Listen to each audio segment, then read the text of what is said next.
Seigneur, ta parole est grande, elle demeure à jamais. Ta parole est infaillible, rien ne peut la supprimer.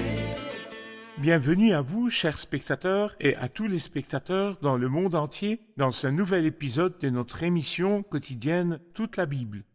Nous sommes toujours dans l'étude du livre d'Esther, l'un des livres historiques de l'Ancien Testament, qui se distingue en plus du livre de Ruth d'être les seuls livres de la Sainte Bible qui portent le nom de femmes. Nous avons appris que Dieu accorde une grande importance aux femmes dans la Sainte Bible. Nous avons également appris que le livre d'Esther parle de l'attention que Dieu porte à son peuple, même si ce peuple ne vivait pas un mode de vie fidèle qui convient à Dieu ou au peuple de Dieu. Pourtant, les yeux bienveillants et protecteurs de Dieu les observaient. L'épisode précédent s'est terminé par les incidents du chapitre 1, dans lesquels il y a eu un conflit entre le roi et la reine Vasthi. Ce conflit se transforma en un problème et une affaire d'opinion publique dans les 127 provinces qui constituaient l'empire de la Médie et de la Perse. Laissez-moi au début de notre épisode et avant de commencer notre étude avec le chapitre 2 versets 1 à 15 de souhaiter la bienvenue à mes invités, frère Ephraim Farhi, bienvenue. Merci beaucoup. Frère Fayez Fouad, bienvenue. Merci. Souhaitons également la bienvenue à tous les invités qui sont ici avec nous.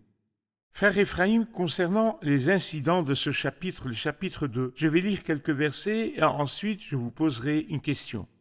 Après ces événements, une fois sa colère apaisée, le roi Assuérus pensa avec regret à Vasthi, à ce qu'elle avait fait et à la décision qui avait été prise à son sujet. Alors les jeunes serviteurs du roi dirent qu'on recherche des jeunes filles qui soient vierges et belles pour le roi. Que le roi désigne dans toutes les provinces de son royaume des inspecteurs chargés de rassembler toutes les jeunes filles vierges et belles à Suse, la capitale, dans le harem, sous l'autorité d'Égaï, l'eunuque du roi, responsable des femmes. Il leur fournira les produits cosmétiques nécessaires et la jeune fille qui plaira au roi deviendra reine à la place de Vasthi. Le roi trouva le conseil bon et s'y conforma. Frère Ephraim, quels sont les événements mentionnés dans le chapitre 1 après ces événements, une fois sa colère apaisée? C'était un ensemble d'événements, la tension politique entre le royaume et la Grèce, et d'après l'histoire, il y a eu de nombreuses guerres entre eux. Pourtant, je suppose que l'incident qui marqua le roi le plus fut ce qu'il fit à Vasthi, car il ne l'a ni respecté, ni traité avec estime. Bien sûr, toute personne se souvient de sa femme, mais même si le roi aurait voulu regagner sa femme une fois de plus, ce fut impossible, car la loi des Perses et des Mèdes ne peut être révoquée. Frère Fayez, une suggestion a été faite au roi. Pourriez-vous nous parler du rassemblement de toutes les belles jeunes vierges de toutes les provinces? Les personnes qui ont suggéré ceci étaient les jeunes gens du roi. Nous remarquons que ceux qui ont conseillé le roi au chapitre 1 étaient des sages qui connaissaient les temps. Il est donc clair qu'ils l'ont conseillé et l'ont conduit à prendre une décision. Et la décision fut bonne en fin de compte, que toutes les femmes doivent se soumettre à leur mari. C'est un bon conseil. Toutefois, le conseil du chapitre 2 ne fut pas donné par les sages qui connaissaient l'époque, mais plutôt par les jeunes gens du roi qui me rappellent Roboam, le fils de Salomon, qui a consulté les jeunes gens, qui ne lui ont pas donné les meilleurs des conseils en réalité. Les jeunes gens du roi ont donc donné leur avis et le roi était dans une mauvaise situation. Il se sentait un peu seul, il avait besoin d'une femme, il était revenu vaincu de la guerre, alors que pouvait-il faire? Les jeunes gens suggérèrent donc de lui amener une épouse. Mais où la trouver cette épouse? Ils ont mentionné certaines idées que je pense tous ceux qui ne connaissent pas le Seigneur Jésus-Christ suivent sans savoir vers quel problème ils se dirigent. La première chose qu'ils dirent au roi était de choisir qu'on recherche des jeunes filles qui soient vierges et belles pour le roi. La recherche de jeunes femmes qui soient belles. Et puis... Le premier critère était donc Le la premier beauté. critère était donc la beauté. Le second critère, par les officiers du roi dans chacune des 127 provinces, de l'Inde à Cush. Vous nommez donc des adjoints pour chercher les belles jeunes femmes en votre nom. Le troisième critère est qu'une fois les belles vierges trouvées, elles seront confiées à Égaï, l'eunuque du roi. Mais pourquoi? Pour qu'elles portent des parfums. D'accord, et après, quel est le quatrième critère? La jeune femme qui plaît au roi pourra prendre la place de la reine. Et voilà tout ce qui était requis pour trouver la reine. Qu'elle soit belle, qu'elle soit ramenée par les officiers, qu'elle soit confiée à Hégaï, qui était responsable du harem, et puis Hégaï, qu'allait-il faire pour elle? Il allait leur mettre du parfum, c'est tout. Rien ne sera fait pour l'instruire. Les critères ne comprenaient pas que la jeune femme que l'on cherchait, pour être nommée reine, qu'elle devait être vertueuse, ou qu'elle devait être sage, ou prudente, soumise, ou gracieuse. Mais est-ce que Vashti manquait de beauté réellement? Elle était très très belle. Elle ne manquait pas de beauté mais de sagesse et de soumission à son mari. Allez-vous donc répéter la même erreur? Oui, c'est le même problème qui se répète malgré le fait que nous répétons les mêmes leçons. Mais c'est la même erreur dans le choix de la compagne de vie. Il voulait juste qu'elle soit belle, puis il demandait aux autres de la rechercher.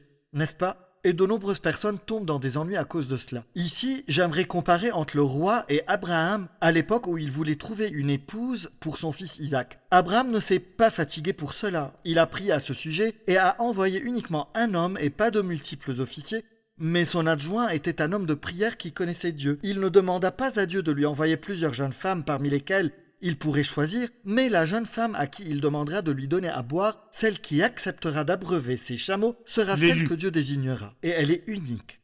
Il arrive que l'on prenne un transport et que l'on trouve des annonces à bord du métro ou du bus sur la quête de l'union parfaite pour ceux qui souhaitent se marier.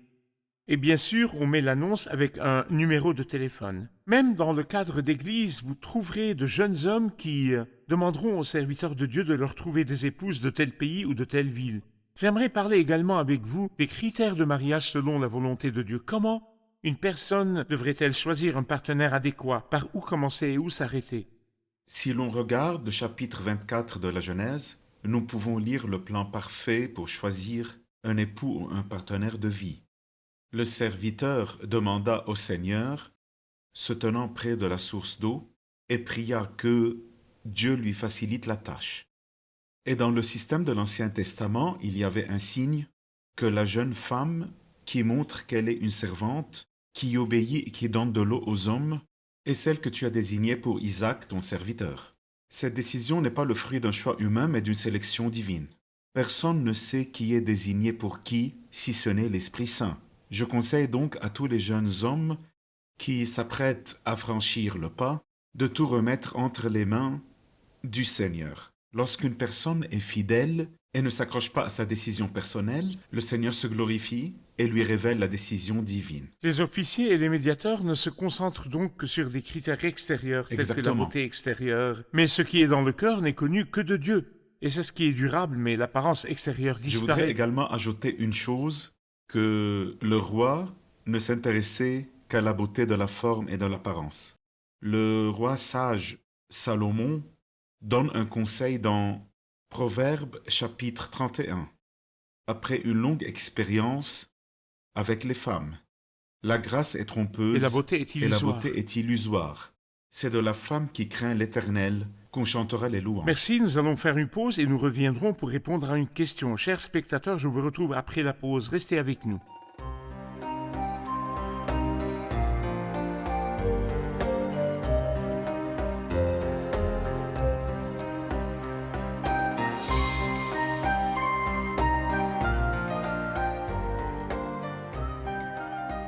Nous sommes de retour, chers spectateurs, pour prendre une question de notre public. Y a-t-il des questions? Allez-y. J'ai une question au verset 1. Nous lisons après ces événements, une fois sa colère apaisée, le roi Assuérus pensa avec regret à Vashti et à ce qu'elle a fait et à la décision qui a été prise à son sujet. Pouvons-nous interpréter ces mots comme signifiant que le roi regretta la décision qu'il a prise précédemment? Y a-t-il eu un regret de la part du roi pour la décision qu'il a prise à l'encontre de la reine? Il est évident qu'il regrette, surtout que 4 années se sont écoulées depuis le banquet au cours duquel il a expulsé la reine Vashti. Au cours de ces 4 années, il livra une bataille contre le royaume de la Grèce, il fut vaincu et revint chez lui. Il était donc de très mauvaise humeur et déprimé. Sa femme était partie et il regrettait ce qu'il avait fait. Elle lui manquait beaucoup et donc il avait un grand besoin de la présence d'une femme. Exactement. Mais de notre point de vue, allez-y. Dieu a permis cela, oui, afin de diriger les événements qui serviront ses desseins et sa volonté. C'est ainsi qu'Esther, à la fin, remplace Vashti. Ainsi, nous attirons l'attention de nos chers spectateurs sur le fait que nous avançons dans 2 directions, la narration la narration littérale des événements, mais le parapluie de l'autorité de Dieu. Comment Dieu gère les choses et les fait servir à sa juste volonté. Frère Ephraïm, les versets 5 à 10. Il y avait à Suse, la capitale, un juif du nom de Mardoché. C'était un fils de Jaïr, un descendant de Chiméi et de Kis, un benjaminite qui avait quitté Jérusalem en compagnie du groupe d'exilés partis avec Jéconia, le roi de Juda, sur ordre de Nebuchadnezzar, le roi de Babylone. Il se chargeait de l'éducation d'Adassa, alias Esther, la fille de son oncle, car elle n'avait plus ni père ni mère. Cette jeune fille était belle à tout point de vue. À la mort de ses parents, Mardoché l'avait adoptée. Lorsqu'on proclama le message du roi qui avait valeur de loi et qu'on rassembla un grand nombre de jeunes filles à Suse, la capitale, sous l'autorité d'Égaï, Esther fut aussi prise. Elle fut conduite au palais et placée sous l'autorité d'Égaï, le responsable des femmes.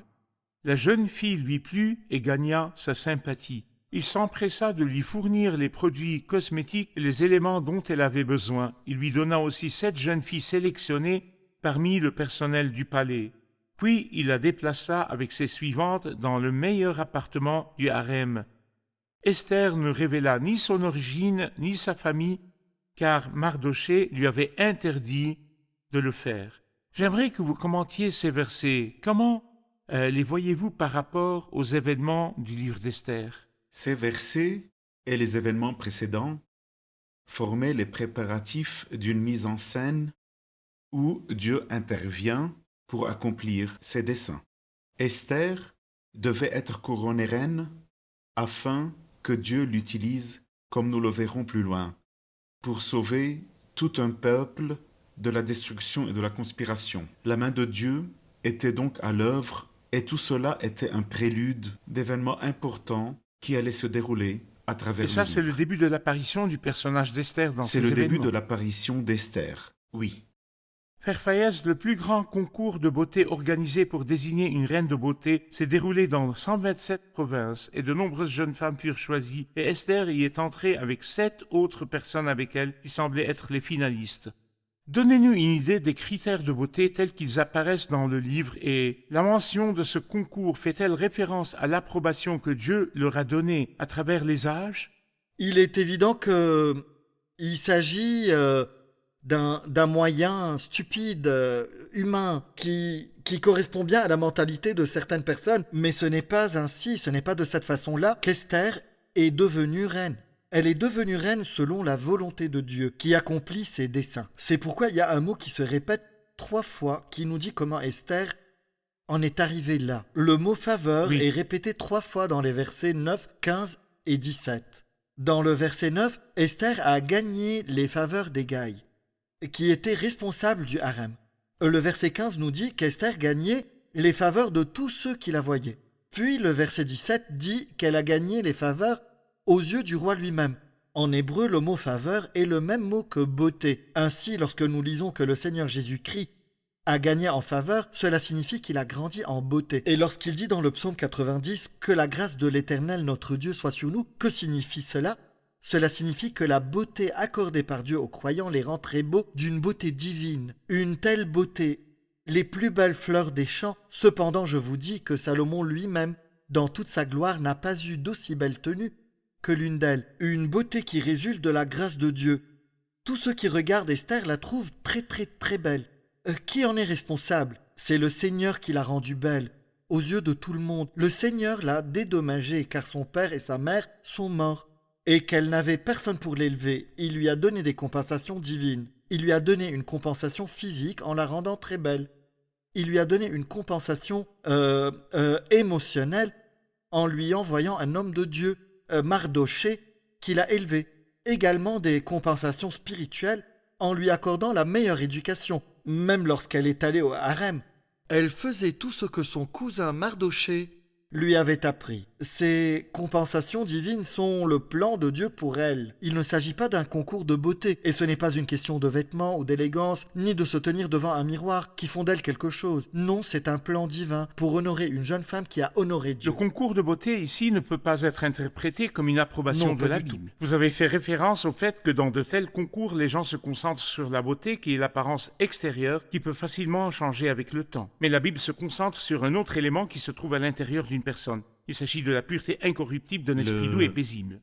Aujourd'hui, une fois par an dans le monde entier, un concours de beauté pour les filles est organisé. C'est un fait mondial. Ici dans le livre, le concours a réuni des jeunes femmes de 127 provinces ou États. Mais quels sont ces critères de beauté? Ce sont des critères humains. L'apôtre Pierre prononce un merveilleux discours dans sa première épître. Que votre parure ne soit pas une parure extérieure, cheveux tressés, ornements d'or ou vêtements élégants. Il précise ensuite la nature de la vraie beauté, la pureté incorruptible d'un esprit doux et paisible qui est d'une grande valeur devant Dieu. La véritable beauté d'une femme est la beauté du Christ, de la sagesse, la beauté de la douceur et d'humilité. C'est ça la vraie Même beauté. Salomon, dans les Proverbes, après avoir examiné les vertus d'une excellente femme, a dit « La grâce est trompeuse et la beauté est illusoire. Illusoire. C'est de la femme qui craint l'Éternel qu'on chantera les louanges. » La beauté est dans ce sens la piété de cette femme, sa crainte intérieure de Dieu. Exactement. Un anneau d'or au groin d'un porc, voilà ce qu'est une femme belle mais dépourvue de discernement. Frère Ephraim, j'ai besoin de vos commentaires sur Mardoché. Qui est Mardoché qui est apparu sur la scène des événements? Mardoché est le cousin de la reine Esther. C'est un benjaminite que le Seigneur a élevé à ce poste afin d'accomplir à travers lui sa bonne volonté et ses desseins. Dieu a utilisé Mardoché d'une manière extraordinaire. C'était une personne pieuse qui craignait le Seigneur et aussi un juif qui maîtrisait les grands principes juifs, notamment concernant sa connaissance du vrai Dieu vivant et son droit à être adoré seul. J'aimerais aussi que vous nous parliez de sa tribu et de son clan, et que vous nous disiez s'il est né en exil ou s'il a été emmené Il avec est de les la captifs. tribu de Benjamin. La Oui, tribu de la de tribu Benjamin. de Benjamin. Mardoché ne faisait pas partie des captifs, cependant, il est né en exil. Il est né en exil. Oui, il est né en exil. D'accord. Nous allons faire une pause et nous reviendrons pour prendre une question. Chers spectateurs, je vous retrouverai après la pause. Restez avec moi.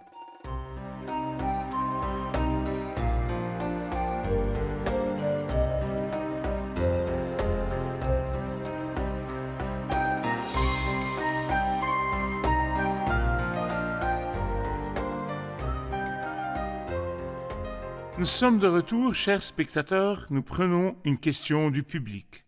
Y a-t-il une question? Le verset 10 dit « Esther n'avait toujours pas révélé ni sa famille ni son origine, car Mardoché le lui avait interdit. Mardoché avait-il peur qu'Esther ne fasse partie de cette jeune fille choisie si elle avait fait connaître son peuple ?» Pourquoi Mardoché lui a-t-il demandé de ne pas faire connaître son origine, son peuple et sa famille? On lui a demandé de ne pas faire connaître son origine et son peuple, mais elle n'a pas été invitée à mentir au sujet de son peuple si on le lui demandait. Il n'était pas nécessaire qu'elle révèle son identité si on ne le lui demandait pas. Toutefois, si on le lui aurait demandé et qu'elle l'aurait nié, alors cela aurait été un mensonge. Si elle mentait, cela signifierait qu'elle renie son identité et sa relation à Dieu. Le Seigneur a dit « Mais celui qui me reniera devant les hommes, je le renierai moi aussi devant mon Père Céleste. » Or, le reniement dont il est question ici n'est pas le trébuchement occasionnel. Il s'agit d'une attitude. Il s'agit d'une attitude permanente. Exactement, exactement. Il n'est pas nécessaire de dire tout ce que nous savons. C'était donc de la sagesse, étant donné que Mardoché était un homme qui connaissait les moindres détails du royaume. C'était une action sage qu'Esther n'ait pas fait connaître son peuple et son identité. D'un autre côté, le complot élaboré par Bigtam et Teresh, s'ils auraient su qu'Esther était une parente de Mardoché et qu'elle appartenait au peuple de Dieu, ils n'auraient pas comploté contre le roi.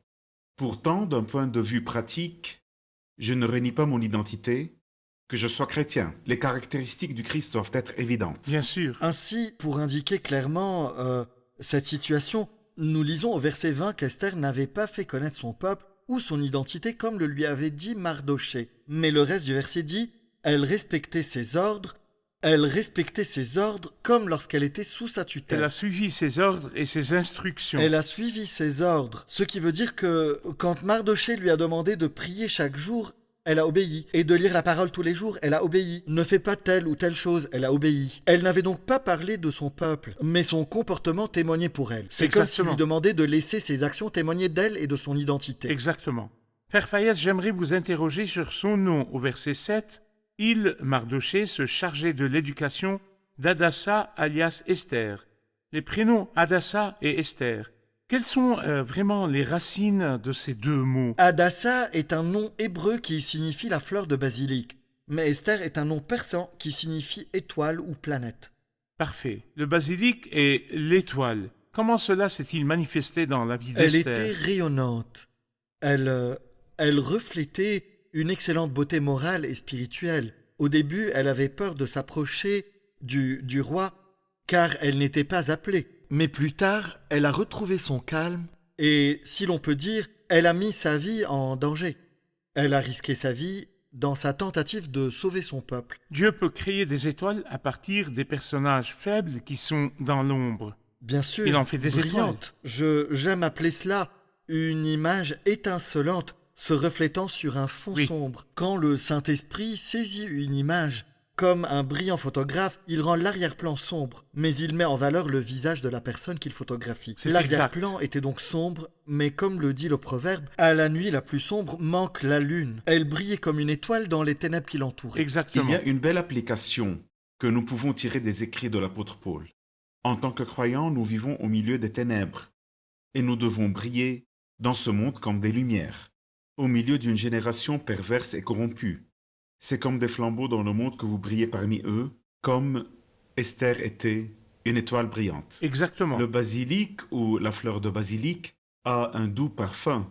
L'apôtre Paul nous a recommandé d'être l'arôme doux du Christ partout, non Exactement. seulement parmi ceux qui sont sauvés, mais aussi parmi ceux qui périssent. Exactement. Y a-t-il des participants du public? J'ai été attiré par le fait que dans la vie d'Esther, il y a eu un moment où Satan, l'accusateur, a mis en doute la bonté de Dieu, notamment parce qu'elle avait perdu ses parents. Où est la bonté de Dieu dans le fait d'être fille captive loin de son peuple? Mais nous voyons comment Dieu a dédommagé en chargeant Mardochée de lui donner une bonne éducation. De nouveau, elle a trouvé grâce aux yeux d'Égaï lorsqu'elle s'est rendue au palais du roi. Elle a gagné la faveur de tout le monde et celle du roi. Ainsi, Dieu compense. L'autorité de Dieu, exactement. Quoi d'autre? La chose que j'ai remarquée pour la première fois, c'est que je devrais être sage, surtout quand je vais à un endroit pour la première fois. Je n'ai pas à dire tout ce que je sais, pourtant cela ne contredit pas du tout le fait de refléter le caractère du Christ. Très bien. Quoi d'autre? Une chose importante que j'ai appréciée, c'est que Dieu ne contrôle pas seulement les circonstances, mais aussi la façon dont les gens nous voient. Elle a accordé à Esther la faveur de tous ceux qu'elle a rencontrés. Cela signifie que même les sentiments des gens à notre égard sont contrôlés par Dieu. Il les utilise ensuite. Très bien. Frère Ephraim, voulez-vous ajouter quelque chose? L'obéissance d'Esther m'a impressionné. Pas les situations, ni les circonstances, ou les positions n'ont réussi à changer son obéissance. Quand elle a été jeune femme pauvre, elle a obéi à Mardochée et a suivi l'éducation qu'il lui a donnée. Et lorsqu'elle est devenue la première dame, nous n'avons jamais constaté qu'elle a changé. Cela nous montre qu'elle a été élevée d'une manière bibliquement correcte. Exactement. Merci, que Dieu vous bénisse. Merci, chers serviteurs du Seigneur. Nous poursuivrons notre discussion dans le Amen. prochain épisode. Chers spectateurs, voici Dieu. C'est Dieu dans toute son autorité, son attention et sa sagesse. Il est celui qui peut prendre part à tous les détails de votre vie. Il intervient et les contrôle. Qui aurait imaginé qu'une petite fille, une orpheline, sans papa et sans maman, inconnue parmi des milliers de personnes et parmi les captifs, puisse avoir Dieu lui-même comme planificateur de son avenir? Elle s'est inscrite à ce concours et a gagné la faveur de tous les responsables. Ce n'était certainement pas une coïncidence ni une intervention humaine. Il s'agit de l'autorité de Dieu. Je veux vous encourager, si vous avez une relation avec le Seigneur, même si vous avez été privé de la tendresse d'un père, ou de la tendresse d'une mère, ou de la tendresse d'une famille, et si vous avez été déplacé loin de votre maison, comme Esther en exil, si vous avez été privé d'appréciation ou de soins pour une raison ou une autre, les yeux de Dieu veillent sur vous. Même si mon père et ma mère viennent à m'abandonner, l'Éternel m'accueillera. S'il n'y a pas de soutien humain ou de compensation humaine, Dieu compense. Il sort une jeune femme de l'ombre et la transforme en étoile qui prend le plus haut trône du royaume et qui gagne la faveur et le respect de tous. Dieu peut faire pareil avec vous, mais seulement si vous lui confiez votre vie et si vous choisissez de faire confiance au Christ. Ne perdez pas courage ni espoir, il y a de l'espérance en Christ. Nous nous retrouverons dans un nouvel épisode pour voir comment se dérouleront les événements d'Esther et de Mardochée. Que le Seigneur soit avec vous.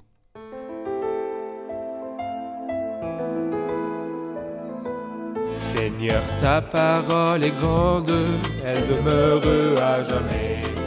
Ta parole est infaillible, rien ne peut la supprimer.